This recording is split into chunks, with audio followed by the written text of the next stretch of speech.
Students,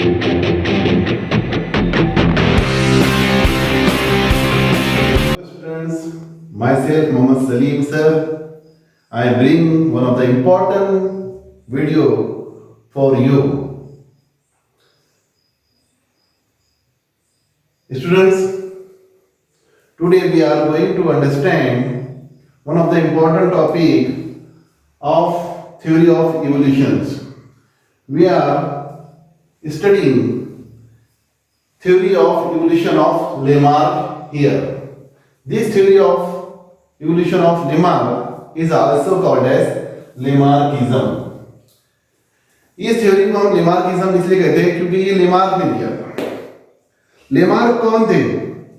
Lamarck एक French naturalist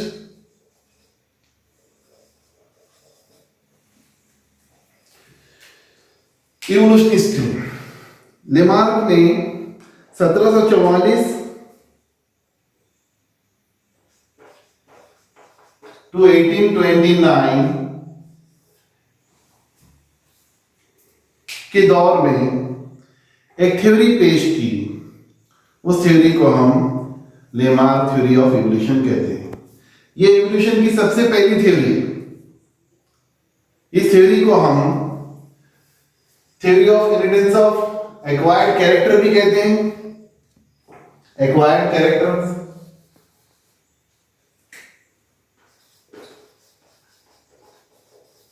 acquired characters,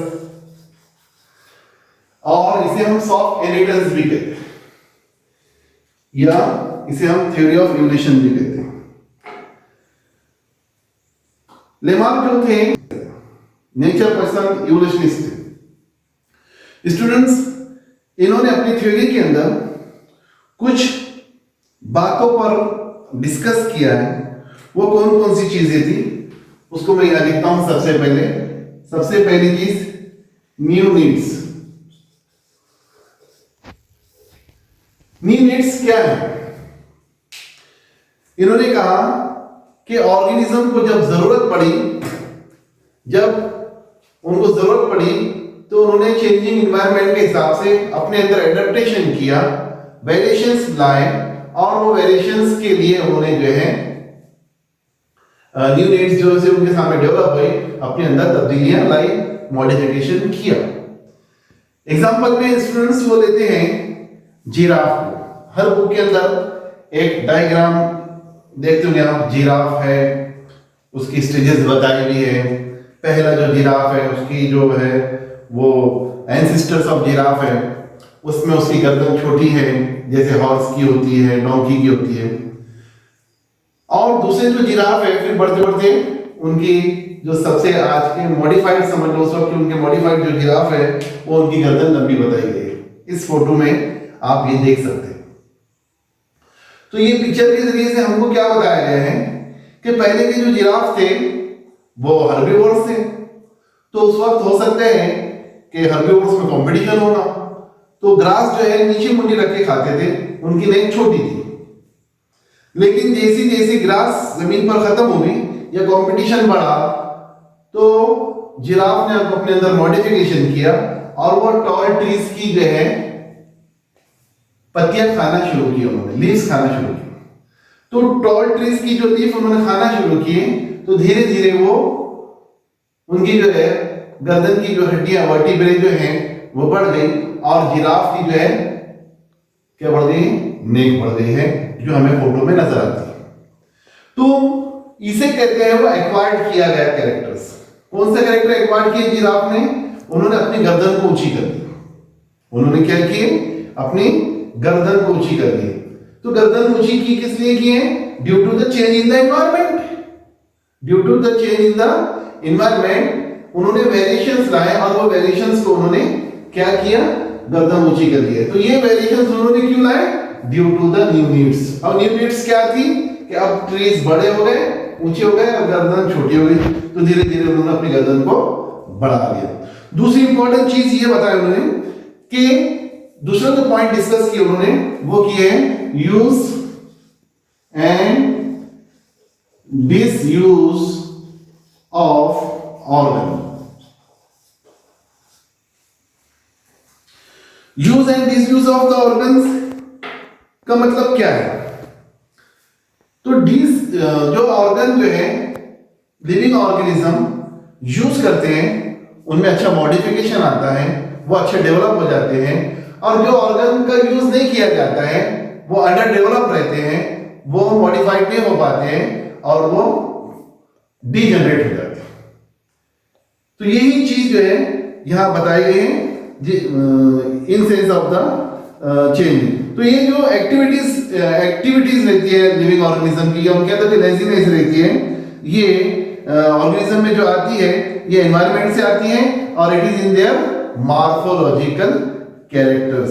तो students ये जो है principle of use of disuse of organ भी कहलाता है। यानी लेमार्क के इस प्रिंसिपल को हम principles of use and disuse of organ भी कहते हैं। ठीक है, ये इसी की वजह से इसको कहते हैं। तीसरी इंपॉर्टेंट चीज जो इन्होंने डिस्कस की है अपनी इस थ्योरी में, उसे कहते हैं अपन inheritance of acquired characters. Inheritance of acquired characters.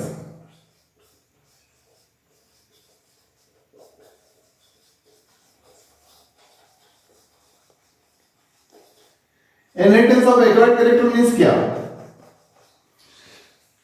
जो ऑर्गेनिज्म ने नई नीड के हिसाब से जो ऑर्गन को उन्होंने यूज किया, वो ऑर्गन वो नेक्स्ट जनरेशन में ट्रांसफर हो गए। वो नेक्स्ट जनरेशन में क्या हो गए? ट्रांसफर हो गए। जो नेक्स्ट जनरेशन में ट्रांसफर होने के बाद क्या हुआ? वो अगली जनरेशन में आ गए। यानी जिराफ की जो गर्दन थी, जो लंबी की लंबी थी, वो अगले जिराफ में आ गई। ठीक है, जो ऑर्गन उन्होंने यूज किए थे वो ऑर्गन अगले जनरेशन में आ गए हैं। जो ऑर्गन यूज नहीं किए थे, डिसयूज हो गए थे, वो खत्म हो गए, वो डिसअपियर हो गए। तो ये जो थ्योरी है, इसीलिए हम इसको इनहेरिटेंस ऑफ सॉफ्ट इनहेरिटेंस भी कहते हैं।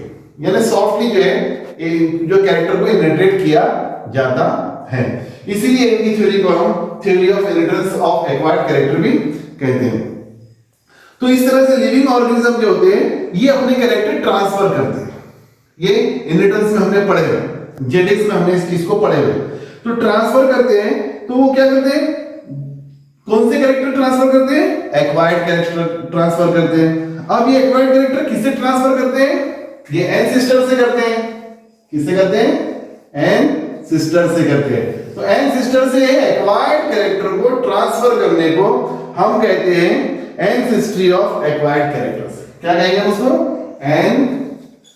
Ancestry of acquired characters. अब यहां पर जो है बहुत सारी चीजें समझाई गई है एग्जाम्पल के शक्ल में तुम्हारी नोटबुक के अंदर।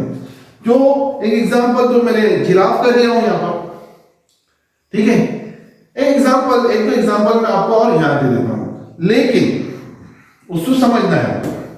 जैसे बॉडी बिल्डर लोग होते हैं, ये बॉडी बिल्डर लोग क्या करते हैं? इनको एक ही काम होता है, जैसे आपने WWF रेसलर्स, बड़े बड़े रेसलर्स होते हैं, इनको एक ही काम होता है, ये खाते हैं और जिम पर जाकर एक्सरसाइज करते हैं, मसल को स्ट्रॉन्ग करते हैं।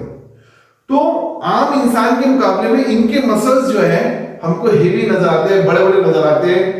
क्या बोलते हैं उसको हम? सिक्स पैक वाले, या जो है उसमें नजर आते हैं। क्यों आते हैं? इसलिए कि वो डेली वो मसल से वो काम लेते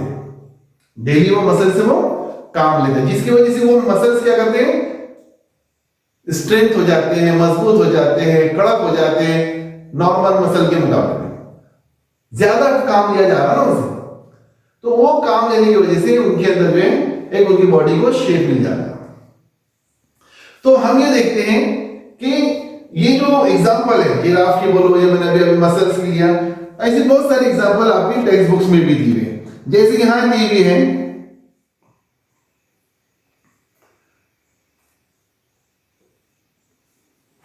स्मिथ की, ले लेते हैं, ठीक है, बहुत अच्छी एग्जांपल है। लोहार की आपने देखो उनके शोल्डर्स बड़े बड़े हो जाते हैं और उनके जो है ये बाइसेप्स मसल और ट्राइसेप्स मसल भी बड़े बड़े हो जाते हैं। क्यों हो जाते हैं? क्योंकि वो कंटिन्यूइंग जो है हैमरिंग करते रहते हैं, और हैमरिंग करने की वजह से क्या होता है, उनके जो आम पर्सन के मुकाबले में उनके जो मसल्स हैं, जो शोल्डर्स के मसल है या हैंड्स के मसल है, फोर आर्म के मसल्स है, वो स्ट्रांग हो जाते हैं, मजबूत हो जाते हैं। तो क्यों? कंटिन्यूटी है। कंटिन्यूटी काय में है? यस, हम देखते हैं कि कंटिन्यूटी उनके इंटरनल फोर्स के अंदर है, यानी उनके अंदर जो है चौथी चीज जो है वो इंटरनल फोर्स है। वो अपने ऑर्गन को इंटरनल फोर्स के जरिए से डेवलप कर रहे हैं। क्या कर रहे हैं? इंटरनल फोर्स के जरिए से डेवलप कर रहे हैं। तो इंटरनल फोर्स ये भी एक फैक्टर है। नीड जहां है, use and disuse of organ है, इनहेरिटेंस ऑफ एक्वायर्ड कैरेक्टर है, चौथी चीज है इंटरनल फोर्स। इंटरनल फोर्स भी एक चीज है। अभी यहां से अपने यहाँ जो एक मुल्क है, भूटान है, शायद बर्मा या भूटान, वहां के जो लोग हैं, वहां की जो औरतें हैं, वो अपनी गर्दन के अंदर ऐसी नेक, लोहे की जो है ऐसी नेक पहनती है, और हर साल वो एक नेक को बढ़ाती है, जिसकी वजह से उनकी नेक में उनकी गर्दनें लंबी हो गई। ये भी जो है मतलब इंटरनल फोर्स की वजह से हो रहा है। अब उसकी वजह से क्या हो रहा है? यूज हो रहा है किस चीज का? नेक का यूज हो रहा है। नेक का यूज हो रहा है तो उसके अंदर उसका इफेक्ट हमको नजर आ रहा है। तो इसी तरह से एक एग्जांपल यहां पर और दिए, एक है change in environment, changes in environment, changes in environment. Environment के चेंजेस जो रहते हैं ये बहुत ज्यादा इफेक्ट करते हैं कैरेक्टर्स पर, कैरेक्टर को एक्वायर करने के लिए। जैसे एग्जांपल मैंने जिराफ की दिखाया आपको, वैसे हम एग्जांपल देख लेंगे ईमू की। ईमू क्या है? बताइए ईमू क्या है? ईमू एक बर्ड है। ऑस्ट्रिच क्या है? ऑस्ट्रिच ये भी एक बर्ड्स है। दोनों बर्ड्स है, लेकिन दोनों उड़ते हैं क्या हवा में? ये तो फ्लाइंग बर्ड्स है ना, इनका तो एडेप्टेशन एविज एडेप्टेशन है ना, इन्हें तो उड़ना चाहिए था, लेकिन due to disuse of organ their feather become weak, और उनके जो फीदर्स है वो वीक होने की वजह से क्या हो रहा है? यस, वो उड़ नहीं पा रहे हैं। अब नहीं उड़ रहे हैं तो उसकी वजह से क्या हो गया है? वो एडेप्टेशन उनका क्या आ गया? फिर फ्लाइंग एडेप्टेशन से वो जमीन पर ही रह रहे हैं, चेंजिंग एनवायरनमेंट की वजह से। ठीक है। दूसरा हम डक की ले रहे थे मिसाल, डक की एग्जांपल स्वान। दोनों एग्जांपल दे लीजिए, ये भी दोनों बर्ड्स है, हाँ? दोनों बर्ड्स हैं। क्या ये फ्लाइंग एडेप्टेशन दिखाते हैं हमको? नहीं दिखाते। क्या होता है इनमें? They develop their feathers for swimming. Swimming करते हैं, पानी में तैरते हैं, है कि नहीं? तो ये जो एडेप्टेशन है, मॉडिफिकेशन है, काय का है? यस, स्वॉन के अंदर हमने देखे हैं और डक के अंदर देखे हैं। स्विमिंग के लिए उन्होंने अपने अंदर डेवलप कर लिया है। इसी तरह से स्नैक एग्जांपल, स्नैक को लेग्स होते हैं, पहले के जमाने में इनको लेग्स हुआ करते थे, लेकिन क्योंकि इन्होंने बोरोइंग हैबिट इख्तियार कर ली, बिल बनाकर रहने की आदत इन्होंने डाल दी है, तो due to disuse of the legs their legs is disappear. उनके क्या हो गए? लेग्स क्या हो गए? डिसअपियर हो गए। तो अब क्या हुआ? ये जो एक्वायर्ड कैरेक्टर्स है इन सब के, ईमू के, ऑस्ट्रिच के, स्वान के, जिराफ के, ये इन्होंने किस वजह से चेंज किया था? Due to new needs, due to use and disuse of organ, due to the inheritance of the character, due to changing environment, due to internal force. ये जितनी चीजें थी, ये तमाम तर चीजों की वजह से इन्होंने अपने अंदर मॉडिफिकेशन किया, एडेप्टेशन किया, वेरिएशंस लाए, और इन्हीं चीजों को क्या कहा गया? Acquired characters. अब ये एक्वायर्ड कैरेक्टर्स को उन्होंने क्या किया? ट्रांसफर किया नेक्स्ट जनरेशन में, तो वही कहलाने लगा इनहेरिटेंस ऑफ एक्वायर्ड कैरेक्टर्स.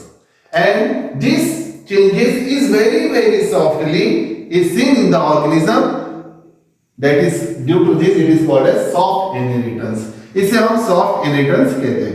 तो development of organ due to specific activity or their degeneration due to no use of all was widely accepted. ये सब चीजें accepted की गई. एग्जाम्पल है, इतनी सारी एग्जाम्पल दी गई है, ये सब एक्सेप्ट हो नहीं है और दिख रहा भी है हमें. लेकिन एक शख्स आते हैं और वो इस थ्योरी को फेल कर देते हैं. इस थ्योरी को फेल कर देते हैं. ये थ्योरी डिसअप्रूव हो गई है. Why this theory become disapprove? ये थ्योरी क्यों डिसअप्रूव हो गई है? एक ही चीज के वजह. सब चीजें मान्य है, needs, new needs, use and disuse of organ, changing environment, internal force, ये सब फैक्टर्स सही हैं, थ्योरी ऑफ इवोल्यूशन के अंदर सही है. लेकिन एक ही चीज पर ये लेमार्क अपने नजरिए में फेल हो गए, अपने थ्योरी में फेल हो गए, that is inheritance of the characters. इसको प्रूव नहीं कर पाए. दे does not prove this theory and theory of the acquired character. तो इस थ्योरी को क्यों नहीं प्रूव कर पाए उन्होंने? क्योंकि सभी कैरेक्टर जो हैं, जो मॉडिफाइड होते हैं, they all are not transfer to their next generation. वो उनकी नेक्स्ट जनरेशन में ट्रांसफर नहीं हो पाते और सभी नहीं पाए. तो इसको किसने फेल किया था? इस थ्योरी को फेल किया था जर्मन बायोलॉजिस्ट ने, जिनका नाम था ऑगस्ट वीजमैन.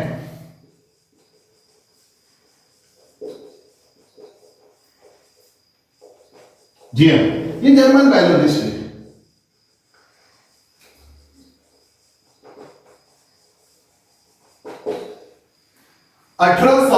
एक में इनकी थ्योरी आई. उसके बाद जो है जर्मन बायोलॉजिस्ट ऑगस्ट वीजमैन ने इनकी थ्योरी को बहुत ही सिंपल तरीके से फेल कर दिया. क्या किया इन्होंने? इन्होंने दो चूहे लिए और उनकी दुम काट दी. फिर उनकी अगली नस्ल ली, फिर उनकी भी दुमें काटी, फिर उनकी अगली नस्ल ली, फिर उनकी भी दुमें काटी. ऐसे सेवरल जनरेशन तक उन्होंने उनकी दुमें काटते रहे.